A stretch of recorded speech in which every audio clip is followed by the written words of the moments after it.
할렐루야. 오늘은 지난 시간에 이어서 이제 신약 성경 로마서 8장 12절로부터 17절에 있는 말씀을 같이 상고해 보도록 하시겠습니다. 35번째 시간으로서 하나님의 자녀라고 하는 말씀으로 같이 은혜를 나누도록 하겠습니다. 먼저 본문을 보시도록 하시겠습니다. 그러므로 형제들아, 우리가 빚진 자로 돼 육신에게 져서 육신대로 살 것이 아니니라. 너희가 육신대로 살면 반드시 죽을 것이로되 영으로서 몸의 행실을 죽이면 살리니, 무릇 하나님의 영으로 인도함을 받는 그들은 곧 하나님의 아들이라. 너희는 다시 무서워하는 종의 영을 받지 아니하였고 양자의 영을 받았으므로 아바 아버지라 부르짖느니라. 성령이 친히 우리 영으로 더불어 우리가 하나님의 자녀인 것을 증거하시나니, 자녀이면 또한 후사 곧 하나님의 후사요 그리스도와 함께 한 후사니, 우리가 그와 함께 영광을 받기 위하여 고난도 함께 받아야 될 것이니라. 아멘. 사람의 근본 문제가 죄와 사망인데요, 죄인이 자신의 하나님께 대한 죄를 회개하고 예수 그리스도를 구주로 믿고 영접함으로써 성령께서 죄와 사망의 법에서 해방시켜 주시고 믿는 자의 마음속에 내주하심으로 그리스도인이 되었고 또한 하나님의 아들이 되는 것입니다. 오늘 이 말씀을 통해서 큰 첫 번째 12절로부터 14절에 있는 말씀, 하나님의 아들. 타락한 인간으로서의 하나님의 자녀가 된다는 것은 사실상 불가능한 일이지만 하나님의 일방적이고도 지극한 관심으로 인한 은혜의 역사로 이루어진 것입니다. 이 말씀은 하나님의 그 크신 사랑에 대한 믿음으로 구원받은 자의 사명이 있으며, 이 사명이 어떤 의무에서가 아니라 자율적으로 이루어져야 함을 말씀해 주고 있습니다. 자, 다시 말씀드리면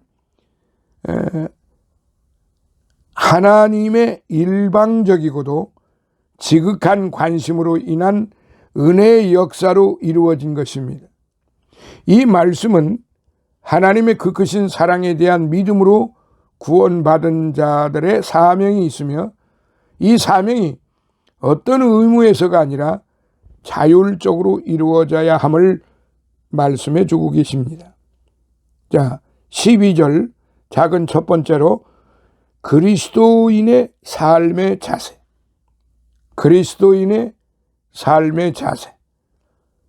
인간의 전적인 타락의 상태에서는 인간이 자력으로는 도저히 구원받을 수 없는 상태에 있었지만, 하나님의 성령이 믿는 자의 심령 속에서의 역사로 말미암아 자신의 죄를 깨닫고 회개하고 구세주 예수 그리스도를 영접함으로 그리스도의 사역권에 들어오므로 그리스도 안에 있는 자가 된 것입니다. 1절에 그리스도의 사역의 구원권에 들어 있으므로 더 이상 정죄함이 없고 죄와 사망의 법에서 해방되었다라는 것입니다. 즉 그리스도인이 된 것입니다. 이 모든 축복은 어디까지나 하나님의 일방적인 은혜의 역사이기 때문에 믿어 구원받은 자는 모두 이 은혜의 빚진 자가 된 것입니다. 사도 바울은 은혜로 빚진 자의 개념을 강조하여 자신이 아무런 대가도 치르지 않고 구원받은 것이 그 크신 은혜의 빚이 되었다고 느꼈기 때문에 헬라인이나 야만이나 지혜 있는 자나 어리석은 자에게 다 내가 빚진 자라라고 1장 14절에 그렇게 고백을 하였습니다. 은혜의 빚은 의무로 갚는 것이 아니라 자율적으로 기쁜 마음으로 갚아야 할 사명이 있는 것입니다. 우리가 하나님께로부터 진 빚은 육신에 진 것이 아니라 영에 진 것이기 때문에 은혜로 진 빚은 자율적으로 갚아야 하되 육적으로 살 것이 아니라 영적으로 살아야 한다는 말씀이지요. 그러므로 바울은 형제들아 우리가 빚진 자로 돼 육신에게 져서 육신대로 살 것이 아니니라라고 12절에 강조하셨습니다. 그것은 육적인 자 안은 하나님과 하나님의 창조 질서를 거역하는 사단적인 본성 때문에 하나님의 영광을 위하여 지으심을 받은 자아를 망각하고 자신의 정욕적인 욕구를 충족시키고자 하는 본능에 따라 살게 되므로 육신의 생각은 하나님과 원수가 되기 때문입니다.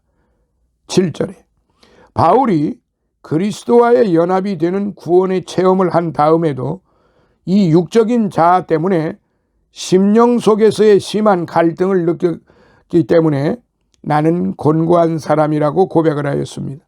이 사망의 몸에서 누가 나를 건져내려라고 호소하는 것을 볼 수가 있습니다.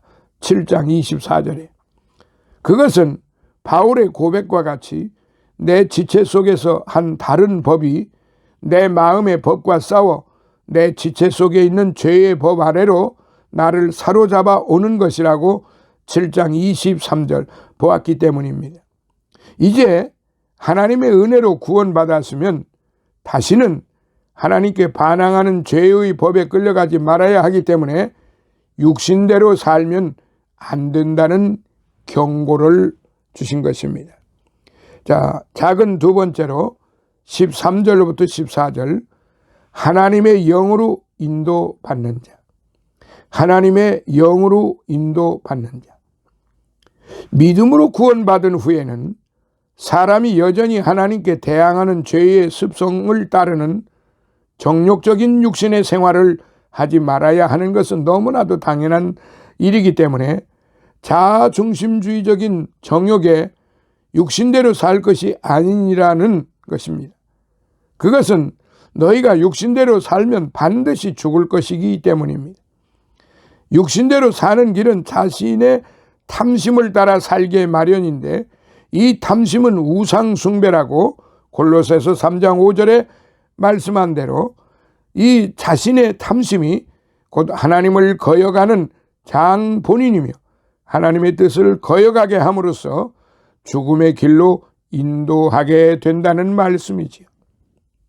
그러나 하나님의 특별하신 은총으로 다시 하나님의 형상을 회복할 수도 없는 인간의 심령 속에 성령께서 거하게 하셔서 그 성령께서 자신의 죄를 깨닫게 하시고 예수 그리스도를 구세주로 믿게 하심으로 그리스도인이 되게 하신 성령의 역사하심을 비치게 된 이상에는 그 은혜의 빛을 위하여서도 이제는 육신대로 살 것을 포기하고 영으로 살게 될 때에 영적인 인간이 살게 된다는 말씀이지요.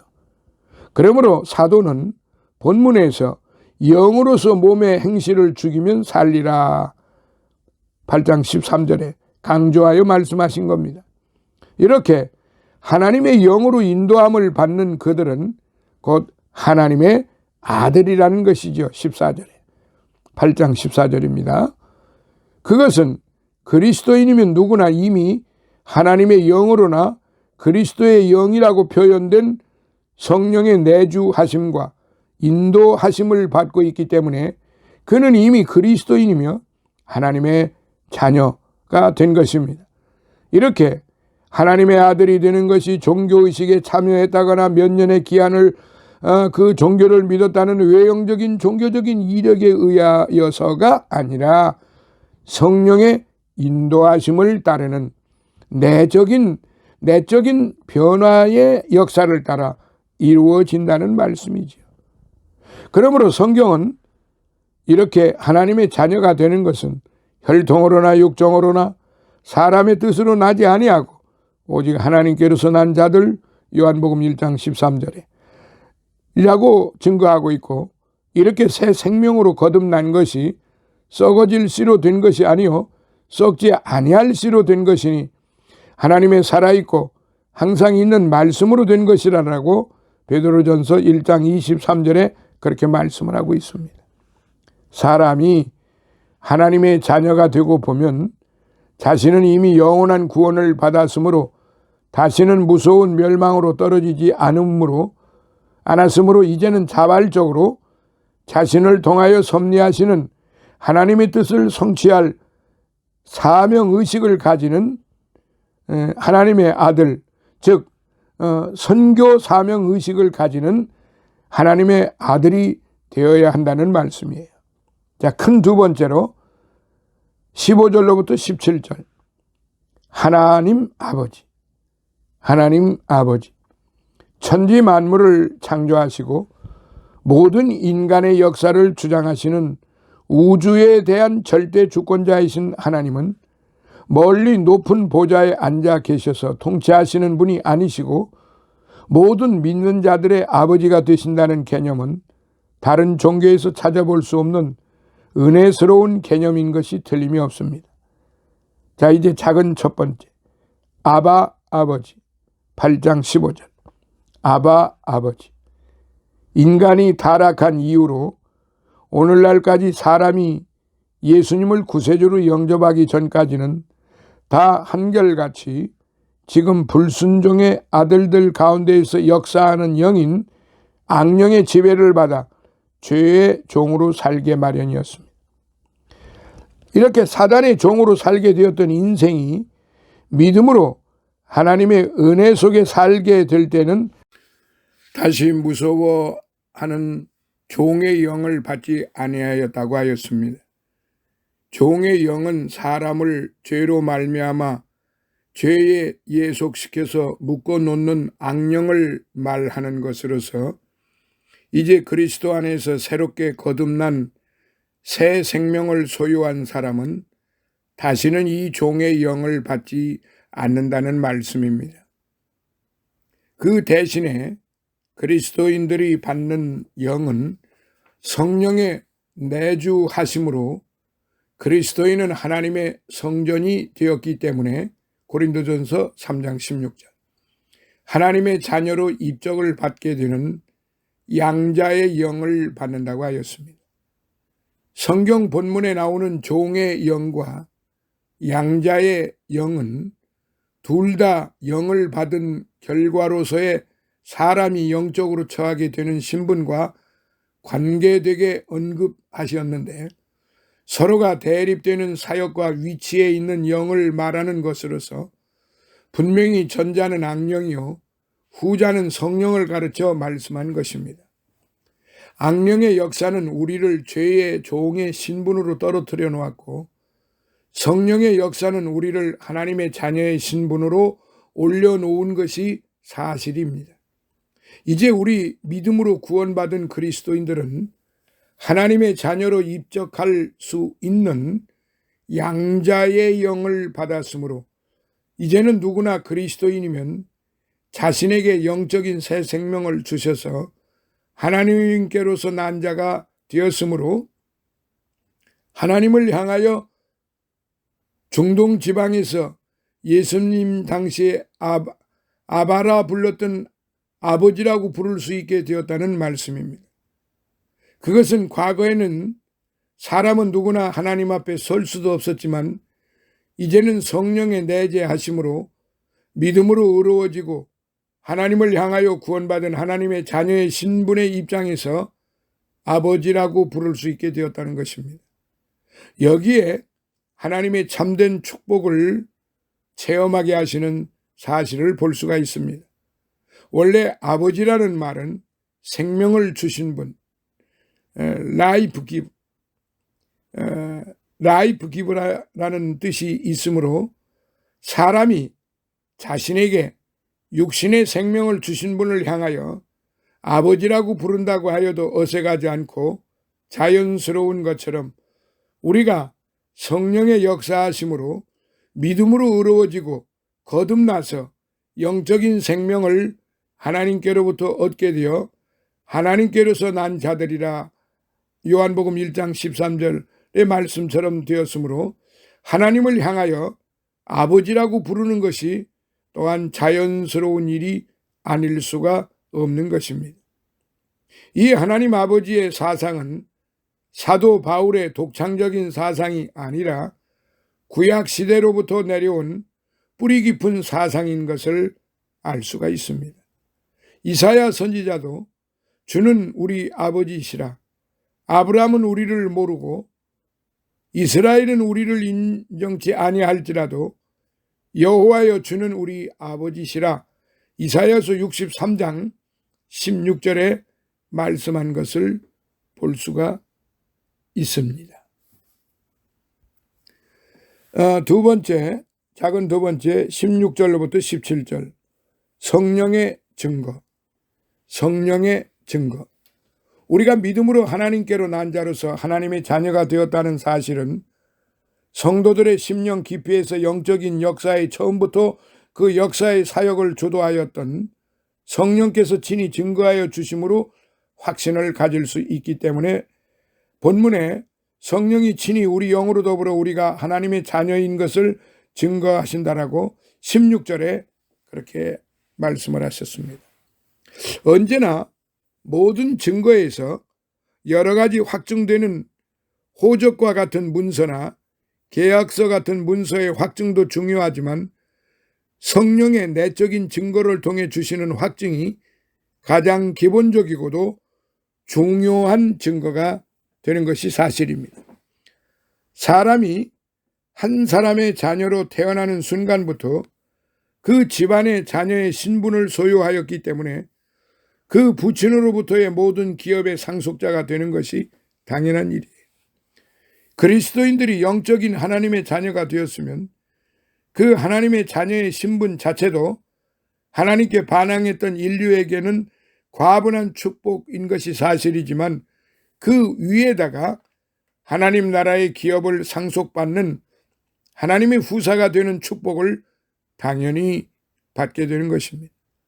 이 모든 축복은 주님께서 이 지상에 재림하실 때에 그리스도와 함께 받는 영광스러운 축복입니다.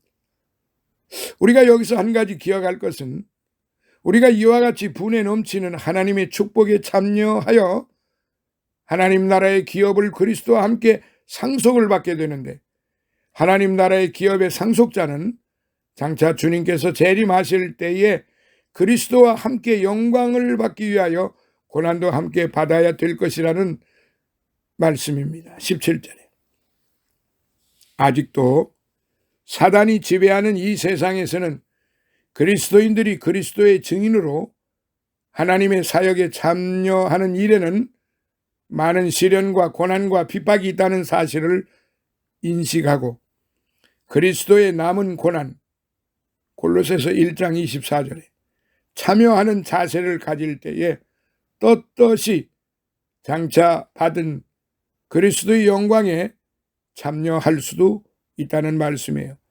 이렇게 그리스도인으로서 하나님의 자녀의 신분을 소유한다는 특권은 매우 큰 것이지만 그 신분에 따르는 책임으로서의 그 사명 또한 막중한 것이 사실입니다. 사랑하시는 성도 여러분, 그 막중한 사명이 무엇입니까? 바로 선교의 사명인 것입니다. 복음을 전하는 사명인 것입니다. 그 어떤 것보다도 복음을 전하는 사명 이외에 더 귀한 것이 없습니다. 사람들은 이 복음을 전하기 위해서 각종 교단을 만들고 조직을 만들고 교리를 만들고 그렇게 풍성한 어떠한 인위적인 방법을 동원하지만은 그거 역시도 복음을 전하기 위한 하나의 방법이겠지만은 거기에 매몰되어서는 안 된다는 것입니다. 우리는 복음을 전하는 것이 예수 믿고 구원받으시오, 주 예수를 믿으라, 그리하면 너와 내 집에 구원을 얻으리라는 이 복음 전하는 거 이외에 그 어떤 것도 결단코 이 복음 앞에 그야말로 나설 수가 없다는 것입니다. 사람들은 바로 이 점에 대해서 많은 것을 간과합니다. 복음을 전하기 위해서 기타 여러 가지 방법을 동원하는데 그 방법이 복음보다 앞서버리면은 결코 안 된다는 것이지. 그래서 그리스도와 연합한 자의 신분으로서의 기쁨으로 그리스도의 고난에도 참여하고 주님의 인류 구원의 사역에도 참여하는 그런 진정한 그리스도의 종, 그리스도의 제자가 될 때 비로소 장차 재림하실 그리스도의 영광에도 기쁘게 당당하게 참여할 수 있다는 것입니다.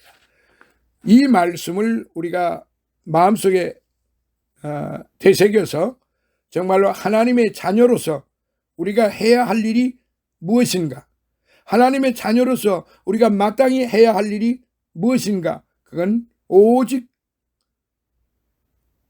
예수 이름으로 복음을 전하는 것이다. 감사합니다.